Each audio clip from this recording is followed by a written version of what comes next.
It's important to understand we have straight honors, mixed honors, and earned honors, and they're very different kinds of processes and experiences for students and teachers.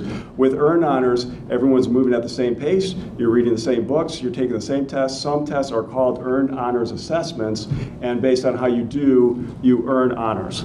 I think the key thing is, and the idea was, as it was discussed in 2010, was to broaden the group of students that are coming in and not penalize 8th graders, turn into 9th graders based on one test, and determining the entire trajectory of your high school career based on one test you take in 8th grade. Completely support that. You have to figure out what is our goal, how are we going to measure it, what does success look like, and then ask ourselves, how are we doing? Is it doing what we said it was going to do? So I think that was a flaw in the first step because that process was not set up. Well, I think we have to sort of define exactly what we're talking about here. There is, in the first instance, the question of earning honors.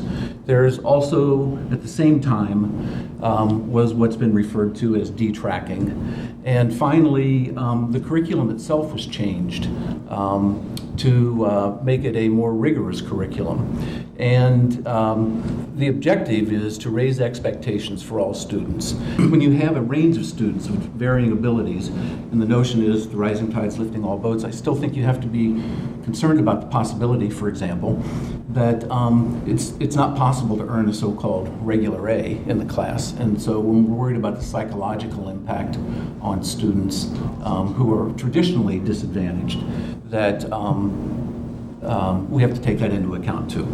It's early to make the decision as to whether or not this is successful, but it's encouraging that students who come into high school, obviously with some lower test scores, won't be placed on a track that they won't be able to get out of for the 4 years in high school. So their entire future, the way the system has been prior to this, their entire future, high school and post-high school, had been set upon walking into ECHS. What I'm hearing from many parents, both African American and Latino and white parents, is that their kids now are taking some responsibility for their work. They know what the expectations are. They know how they need to score on the assessments, and they're working hard. They're working like the Dickens because they want the honors credit. As Pat said, I think it is early. I think the initial plan was that there was going to be a 3-year evaluation period before it got rolled out holistically, let alone move forward with the biology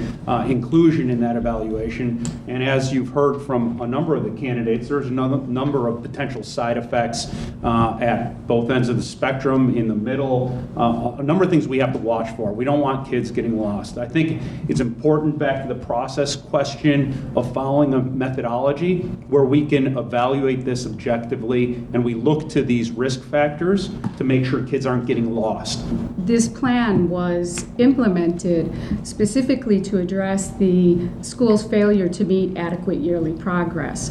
And so in accordance with No Child Left Behind, and the schools not able to demonstrate, we're doing what it should have been doing regarding the academic achievement gap, this is why this had to happen. This is totally in line with the federal education policy that's in place right now.